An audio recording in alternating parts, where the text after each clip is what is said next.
Bu bölüm girişimcilere esnek ve paylaşılabilir ofis çözümleri sunan Officera'nın sponsorluğunda hazırlandı.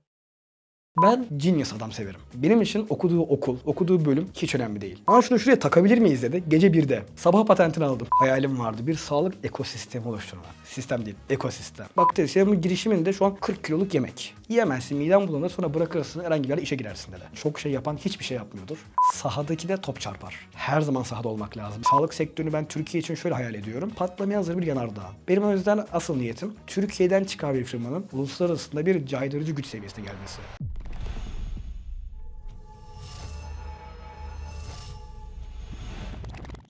Öncelikle ben Burak Çetinkaya, Vitex.com'un kurucusuyum. Ben yola şöyle başladım. Benim babam kalp hastası. Hem de bayağı yüksek bir seviye kalp hastası. Hani 4 kere kalp krizi geçirdi. 3 anjiyo oldu. En sonunda bypass ameliyatı oldu. Yani şunları fark ettik biz zamanla. Babam ilaç kullanıyor. Böyle düzenli kullansa bile, bir yamuk yumuk kullansa bile hep böyle damarı tıkanıyor, kalp krizi geçiriyor. Ve doktor bunu takip edemiyor. Ben en son gittim doktoruyla konuştum. Dedim hani siz niye takip edemiyorsunuz? Teknoloji yok dedi onun için. Yani takibini sağlayamıyoruz. Zamanla böyle yanlış ilaç kullanımıyla da damar tıkanıyor ve aslında kalp krizi geçiriyor. Artık orada ya çok erken fark ediliyor ya da fark edilme hasar rahmetli oluyor gibi gibi. Ben dedim ki benim babamın buna bir ihtiyacı varsa herkesin vardır. Onunla bir çalışmaya başladım. Ben dedim vital bulgular ve ilaç değerini bizim ölçmemiz lazım. Vital bulgularda da şu oldu. Bunu ölçümünü sağlayan diğer bizim rakiplerimiz var. Hani Apple Watch'lar, Xiaomi'ler, Huawei'ler ve bilmediğimiz birçok marka var. Çok da başarılı yapıyorlar gerçekten. Ama ya ben şunu fark ettim bir yerden sonra. Çoğu kalp hastası çoğunluğu olan yaşlılar takip etme ihtiyacı olmasına rağmen o dijital saat ve bileklikleri kullanmıyorlar. Ben bunu merak ettim. Niçin kullanmıyorlar? Teknofest'te bir stand açtık. Vitaxco olarak. Standta gördüğüm çoğu yaşlıyı böyle tuttum, sorular sordum ve çevirdim. Dedim hani ihtiyacınız var. Hani yani gidip oradan hani ekran resmi çekersiniz, video alırsınız, doktora gösterirsiniz. Siz bunları niçin yapmıyorsunuz dedim. İki farklı cevap aldım genellikle. Bir kısım ya teknolojiden çok anlamadığı için, diğer kısım da böyle dijital saatleri çok sevmediği için işte kullanmadıklarını söylediler. Hemen şunu fark ettim. Ama çoğu yaşlı özellikle kalp hastaları genellikle çok güzel klasik saatleri var. Dedim ki biz o zaman bunların altına bir sensör koyalım. Orada ölçümü sağlayalım. Baktık bir dünyada yapan var mı? Hiç kimse yok. Herkes saat üretmiş, bileklik üretmiş. Çok da böyle kaliteli güzel yapmışlar. Ama hiç kimse bunu bir klasik bir saatin altına takılabilir, çıkabilir, model şeklinde yapayım dememiş. Baktım peki bu mümkün mü? Mümkün. Hemen patentini aldık. Uluslararası patentimizle. Ve sonrasında fikir olarak başladık ve yatırım süreçlerine gittik. Okul kısmında ben aslında mezun değilim. Hala üniversite öğrencisiyim. Üniversitedeyken Teknopark İstanbul'dan bir kabul aldım ve direkt ben geldiğime çalışmaya başladım. İlk başta denemek istedim. Hani 3 aylık, 4 aylık dediğim Teknopark İstanbul içerisinde bu ekosistemde birazcık çalışayım. Hani girişim nedir, nasıl yapılır göreyim. Yani çünkü uzun süredir bunları planlıyordum, yapmak istiyordum da sıfırdan 1'e Teknopark'la geldik yani. Ötekiler hep sıfırmış yani. Çok da ilerleyememişiz. Ve başladım Teknopark İstanbul'da çalışmaya. İlk başta şirketim yoktu. Bir ön kuluçka program vardı. İçeride başladım ve uzun bir süre sabah 9 gece 2 çalıştım yani. Çok eve gitmedim. Teknopark İstanbul ekosistemi sayesinde gerçekten inanılmaz ittirici bir kuvvet oldu bizim için. Bayağı ittirdiler bizi. İttire ittire geliştik, piştik. Birçok abilerimizle konuştuk, kardeşlerimizle konuştuk. Birçok bir imkanlar sunuldu. O konuda uzman hocayla konuştuk ya da bir ünlü bir markanın sahibiyle tanıştık. Mühendislerle konuştuk. O şekilde ilerledik ve bu ateşten gömleği giyme kararını aldık. Sağlık süreci evet doğru. Çok fazla doğruluk ister. Şimdi ben sağlığın temelinden geliyorum. Benim ablam eczacı ve ben uzun süre çalıştım eczanelerde ve bir eczacı deposu kurdum vakti zamanında İstanbul'da ve oradan e-ticaret yaptım. Hatta ben eczane, kozmetik ve supplement ürünlerini e-ticaretle satan ilk depolardan biriyim. Hani ilk 5'te varımdır yani tahminen. Çünkü ben zamanında yoktu. Hani yapan benim gördüğüm 3 tane vardı, 2 tane vardı. Hadi bir tanesi gözden kaçsa ben 5.'yim yani. Sağlığın temelinden geldik. Ben bir de eskiden çok doktor olmak istiyordum. Çok fazla böyle hani bir cerrah olmak istiyordum. Yani tabii bir cerrahlığı akademik başarımız yetmedi. Hani bir o kadar çok ders çalışamadık. En azından doktorların kullanacağı sistemi geliştirelim dedik. Bu şekilde başladık yola. Oradaki sorumlulukları artık bir şekilde aldık. Üstünde de çalışıyoruz. En iyi şekilde olması için. Ve sistemimiz şu anki güzel ve en iyi versiyonda.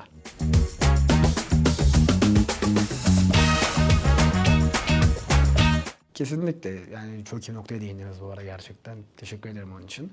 Şimdi öteki markalar aslında şu yüzden patlama geçemediler. Tamam bir ürün yapmak, ürünü çok güzel yapmak bunlar çok değerli şeyler eyvallah. Ama bir yerden sonra ürünü artık son kullanıcıya, müşteriye tanıtırken onlara bunu güzel anlatmak, güzel lanse etmek yani pazarlama. Bu çok önemlidir. Hani en az ürünün kalitesi kadar pazarlama kısmı da çok önemlidir. Şimdi onlar biz sağlık bulgularının takibini sağlıyoruz diye piyasaya çıktılar. Mesela onların çıktığı zamanlarda Apple'lar da vardı, Xiaomi'ler de vardı. Ki bana göre Apple hani bu teknoloji devlerinin en zirvesidir. Gerçekten çok babadır yani. Hani adamlar ne yapsa satarlar yani o marka değeriyle. Şimdi Apple'ın olduğu bir yerde Apple'ın yaptığı klasmanda bir ürün zaten çok ben işe yaramaz diye düşünüyorum. Ben mesela o yüzden hiçbir yerde gelip ya şunu demiyorum. Bizim sensörümüz en iyi sensör demiyorum. Çünkü gerçekten ben en iyisini yapsam bile hiç kimse gelip bir Vitaxco Apple'dan iyi sensör yaptı yani. Gerçekten yapsam bile bu arada bir inandırıcı olmaz. Mesela ya da gidip işte daha kaliteli metal kullanıyorum gibi. Herhangi bir mekanik bir şeyden bahsedersem çok fazla gerçekçi olmaz. Yani cidden yapsam bile bunu halkı inandıramam. Ben buna farklı bir teknik geliştirdim. Ben dedim ki halkın ihtiyaçları neler? İhtiyaçları çözmeliyim. Yani gidip bir markayla yarışmak yerine ya da hani onu yaptıktan daha iyisini yapmak yerine ihtiyaçlara yönelik. Mesela oradaki Teknofest standında yaptığım o sorularda ihtiyaçlar aslında kalp hastası çoğunluk kişiler, yaşlılar teknolojiden çok anlamıyorlar. Yani telefondan yani çok zor arama yapıyorlar ve Facebook zor kullanıyorlar. Yani bir de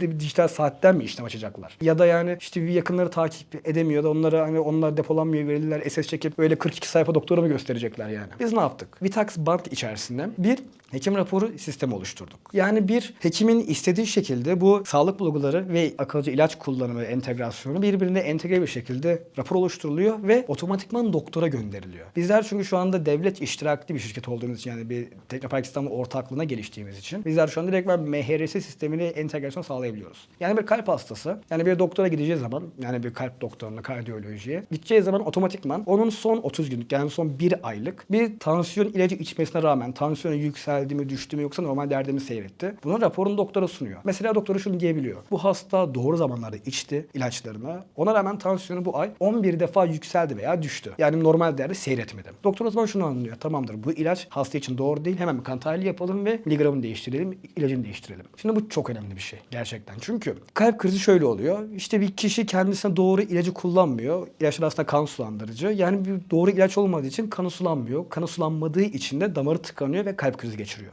O kısım takip edilemiyor. O kısım takip etmenin en doğru yolu ilaç takibiyle birbirini oluşturmaktır. Biz şimdi ilaç takibiyle direkt hani oradaki rapor sorununu çözdük. Yakınlarım erişimi verdik. Yani bir kişi bunu satın aldığında onun çocuğu takibini sağlıyor ve veri otomatikman doktoruna gönderiliyor. Yani aslında bizim Hüseyin amcamız diyelim alıp bunu taktığı zaman böyle işlem yapmıyor. Zaten ekranda yok ya da bir telefonundan bir işlemlere girmiyor. Otomatikman çocuğu, eşi, komşusu, akrabası istediği herhangi birisi, tercih ettiği birisi kendi telefonundan onun sistemindeki izin verdiği bilgileri yönlendiriyor, kontrolünü sağlıyor. Bu çok fazla değerli bir şey oldu çünkü benim babam mesela bir ameliyat olacağı zaman ve hastaneye yatacağı zaman hani işte tansiyon nabzı kaç, iyi mi kötü mü işte göremiyoruz ya da hemşire arkadaşlar geliyor ve 2 saatte bir sürekli ölçüyorlar ve gidiyorlar. Hani adam uyuyor. Zaten dikişte zor uyuyor bir de uyandırıyorlar. Onun yerine mesela hastanelerde taksınlar ve taksibandı koluna bir bileklik formuyla, kordonuyla birlikte taksınlar. Hemşire bankosundaki bir ekrana yansısın. Tek tek tüm odaları gezmek yerine oradan takip etsinler. O yüzden biz sağlık ürünü yapıyoruz. Ve analog saatlerle de imajınızı bozmuyoruz. Yani hala şık takımlarla şık güzel saatleri takabiliyorsunuz.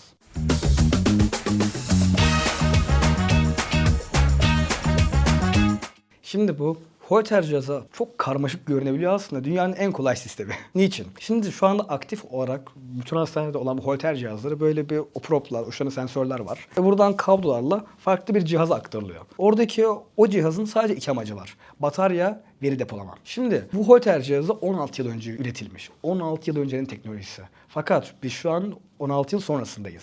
Bizim şimdiki teknolojimizle içerisinde mikro bataryalar ve mikroçiplerle Bluetooth verisi sağlayabiliyoruz. Bu şu an mümkün. Şimdi Holter cihazında bildiğimiz o propların sensör yapısının aynısı. Tek farklılık kablolar buradan buraya uzanan dev kablolar değil de minimal böyle kablosuz ağ bağlantısıyla mikroçipe aktarıp oradan telefonuna aktarıp oradan telefondan doktorun ekranına aktaran bir yazılım sistemi. Aslında çok kolay. Doktorlar niçin kullansın? O yüzden ben ilk başta gittim. Vitax Holter'imi sattığım ilk doktorumla bir ortaklık imzaladık. Medikan hastanelerin kardiyoloji başhekimi yani bir kendisi aynı zamanda. Doktor Adem Tatlıs hocamız çok başarılı bir hocamız. Hani gerçekten bizlere çok katkısı oldu. Adem hocamızla birlikte bir kardiyoloji gözünden biz bunu geliştirdik. Oradaki önemli kısım aslında Vitax Holter'in yapısı değil. Yani yoksa o öteki Holter cihazının aynı sistemi. Tek farklılığı kablo yok. Kablosuz bağlantıyla telefona oradan evine. Hekim tam olarak neyi ister bu Holter cihazında? Neler çok önemli. O yüzden direktmen doktorumuz onu hazırladı ve tam olarak bir doktorun istediği şekilde onu hazırladık. İkinci olaraktansa bize şöyle bir talep geldi. Türkiye'nin en büyük ikinci hastanesi Kanuni Sultan Süleyman Hastanesi'nin başhekimi Nurettin Bey'le biz yoğun bir toplantıya girdik. Çok beğendi projelerimizi ve aynı zamanda bizim geliştirici ekibimizden ortağımız değil bir manevi olarak yardımcı oluyor. Sağ olsun çok değerli bir hocamız. Şimdi hocamızın şöyle bir şikayeti vardı. Bir holter bir hastaya takıldıktan sonra 24 saat boyunca hasta geziyor. Ondan sonra sırf onu söktürmeye hastaneye geliyor. Ondan sonra geri gidiyor. Hekim muayenesi raporu değil. Sadece onu söktürmeye. Biz bunları çok ucuz mal ettik. Yani bir sigortanın ödediği miktarda mal ettik. Tek kullanımlık yaptık. Bu hastaya takılıyor. Hasta çıkıyor, evine gidiyor. Evine gittikten sonrasında 24 saatini geçiriyor. Dolduğunda çıkartıp çöpe atıyor. Çünkü otomatikman veri telefonundan hastanenin tabanına aktarılıyor. Oradan da doktorun ekrana gönderiliyor. Hızlı bir sistem yaptık. Yani hastane yoğunluğu burada hem azaltan hem de hastayı git gelle yormayan bir sistem. Ve en büyük önemli kısım da şu oldu. Sıra beklemek. Mesela benim babam, yine hep babamdan giriyorum genelde çünkü kalp hastası olduğu için ve ben kalp sağlığı takip teknolojileri yapıyorum. Babam mesela işte Holter randevusu verildi ve Türkiye'nin ünlü bir hastanesi, koşu yolu hastanesi, büyük bir hastane. Ona rağmen 7 hafta sıra bekledi. Çünkü ürünler çok az. Çok az ürün var çünkü çok pahalı ürünler o Holter cihazları. Ve onları bir hasta takıyor, 24 saat geçiyor, geliyor, sterilize ediliyor, bir gün boş bekliyor, sonra takılıyor. Biz tek kullanıp batla o süreci yok ettik ortadan. Hasta geliyor, takıyor, sonra çöpe atıyor. Ve bunu bir hastane artık 10-12 Holter cihazı vardır. Biz 5.000 tane veriyoruz. 10.000 tane veriyoruz. Yani talep ne kadarsa veriyoruz tabii ki de.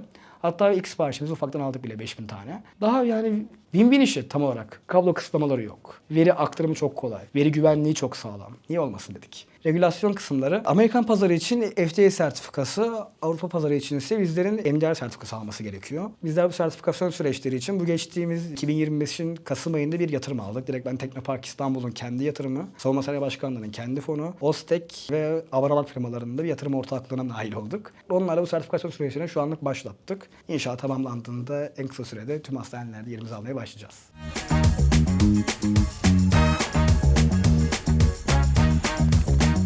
Yazılım mı daha zor, donanım mı? Ya şimdi ikisi de çok niş alanlar, tamamdır. Hani yazılım daha az maliyetli. Evet doğru ama veri güvenliği o kısımda çok fazla büyük bir etkenler oluyor. Yani bu veri güvenliği paradan daha değerli bir şey gerçekten. Çünkü senin o verileri çaldırmaman, herhangi bir sıkıntı olmaması ya da onları güzel depolamak ve içerideki o dosyaların bozulmaması. Zaten asıl gerçek maliyet burada. Ve sonrasında onların hukuki süreçleri çok ağır. Yani donanımda maksimum paran yanar. Yani maksimum işte 10.000 dolar, 50.000 dolar zararın olur. Yani onu illaki yerine koyarsın ama hukuki süreçteki o CV'nin onu kaldıramazsın. Bence o yüzden yazılım kısmı birazcık daha hard bir şeydir yani. Hani sicilim gideceğine param gitsin, para yerine gelir ama sicil geri gelmez sonuçta. Bence o yüzden yani yazılım birazcık daha zor, daha denetlenmesi gereken. Donanım kısmında kendi bir ideolojim var diyeyim. Ben genius adam severim. Benim için okuduğu okul, okuduğu bölüm hiç önemli değil. Genius'lık lazım. Mesela bir de şöyle bir şey oldu. Bana bir ara bir teknik tasarımcı lazım. 2 kişi geldi. Bir tanesi Boğaziçi mezunu, teki de Yıldız Teknik'te üniversite öğrencisi. Çok büyükler, çok devler, normalde onları havada kapmam lazım değil mi? Bir tanesi bana 20 gün sonra teslim dedi ve tüm ölçüler, çizimler onları hani bir atmam gerekti. Bir tanesi 15 gün teslim ederim dedi ama işte şu kadar fiyattan ve şunlar lazım dedim. Ondan sonra benim bir arkadaşım bana başka bir kendi arkadaşını tavsiye etti. Çocuk lise mezunu. Akşam benim ofisime geldi Teknopark İstanbul'a. Ürünün demosu elimdeydi. Ben dedim sadece inceleyecek. Tamam abi dedi. Aldı gitti. Bir sonraki gün 2 gibi geldi ofise bitirmiş. Kaç para istersin dedi. Ne parası abi diyor. Bir gecelik işte diyor. Genius bir adam. İnanılmaz bir şey yani. Bana bunlar lazım. Genius. Yani benim şu anki elektrikçi arkadaşım mesela. Yani şu an muhteşem bir bölümde okumuyor ama ya kendisinin NASA'da birinciliği var. TESİAD'da üst üste ödülleri var. Gibi birçok kurumda ödülleri ve yarışmaları var. Mesela bu adam hani Türkçe çalışmaktan, kimya çözmekten keyif almıyor olabilir ama elektrik kısmında çok başarılı. Bu adam genius'tır. Ben kesinlikle startuplara genius insanları tavsiye ederim yani çok önemli bir şey.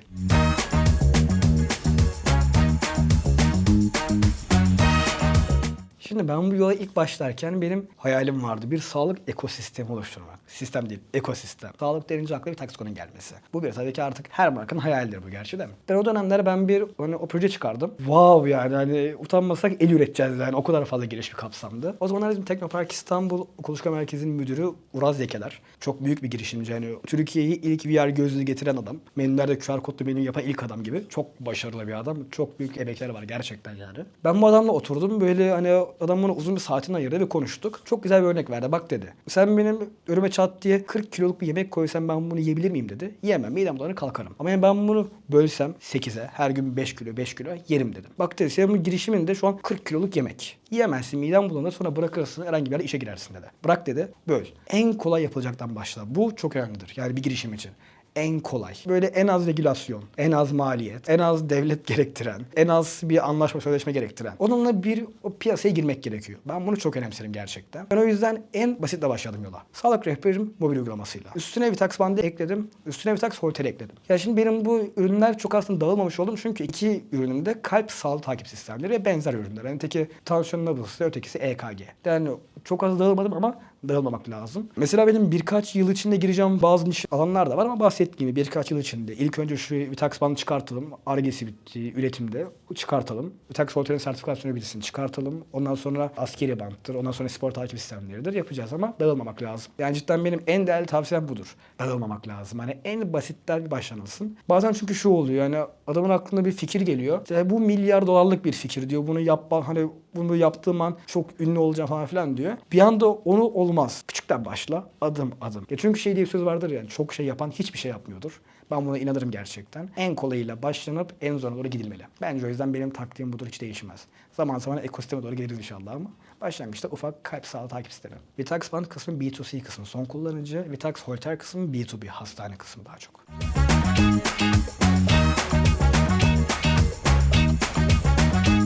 Yakın zamanında bir teklif geldi bana. Medical Park'tan. Hani böyle patentime kadar her şeyi exit edebileceğim bir teklif geldi. Şimdi exit bir girişimci için ballon d'or'dur. Kaçırılmaz. Evet. Ama benim oradaki birazcık daha niyetim farklı. Yani benim biraz milliyetçiliğim çok ağır basar. Gerçekten. Hani yani ben bu Türkiye için çalışmak ve üretmek istiyorum. O yüzden benim asıl amacım şu. Dünyada bir Türk firmasının olması. Mesela benim çok beğendiğim bir tane video var. Martı'nın kurucusunun Oğuz Alper Öktem'in mutlaka izlemişsinizdir. Amerikan borsasına açıldığı videosu. Hani her yerde Martı bayrağı ve Türk bayrağını yan yana koymuş. Çok hayranlıkla izledim. Gerçekten hani ben bir de duygulandığım gözlerim falan da oldu. Mükemmel bir alan. Benim o yüzden asıl niyetim Türkiye'den çıkan bir firmanın uluslararası bir caydırıcı güç seviyesine gelmesi. Artık dünyada bir sağlık denince Vitaxco'dan ziyade Türkiye denmesi. Çünkü sağlık sektörünü ben Türkiye için şöyle hayal ediyorum. Patlamaya hazır bir yanardağ. Yani çünkü sağlık aslında bir Türk geleneğidir. Yani öyle Farabiler, İbn Sina'lar birçok şey aslında Türkler yapmıştır geçmişte. Bu çok değerli bir şeydir. Yani biz aslında onların tarihinden geldik şimdi yoğrulduk. Şu an yine güçlüyüz ama eskiden devdik, tektik, direkt ben tekeldik yani. Benim amacım tekrardan eskisi gibi. Tekelliğe kadar giden, en azından tekelliğe kadar yükselmese bile Türkiye'den çıkan böyle çok global bir inovasyon ve Türk'ün adının her yerde yazması. Benim asıl hayalim ve bu. O yüzden ben exit'ten ziyade bir şirketten çok geniş kapsamlı bir şey yapmayı istiyorum. Çünkü benim buradaki niyetim para kazanmaktan ziyade manevi değerler. Yani parayı çok önemsemem ama yani gidip bir Amsterdam'a orada bir ofis açıp Türk bayrağı asmak yani milyon dolardan çok değerlidir benim için yani.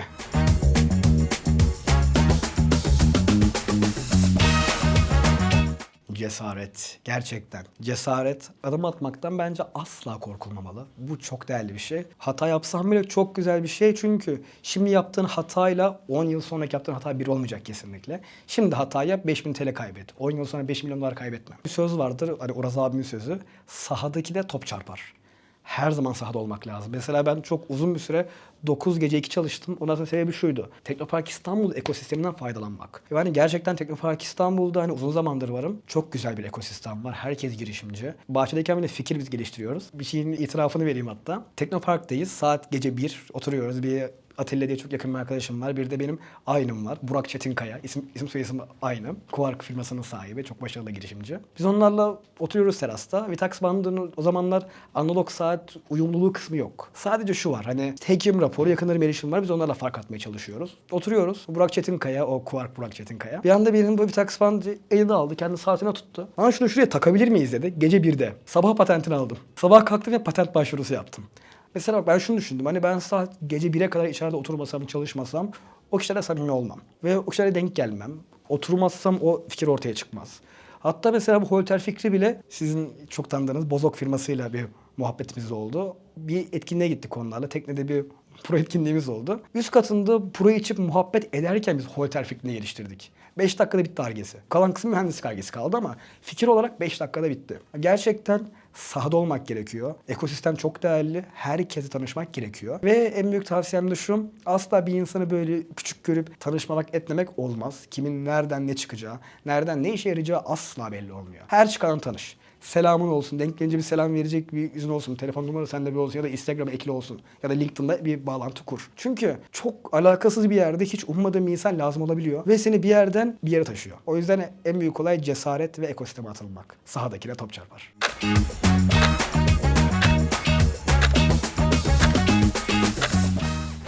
Sağlık. Yatırımcı. Teknopark. Teknopark İstanbul. Yatırım. Yapay zeka. Vitax AI bizim motorumuz. Vitaxco. Büyük bir şey.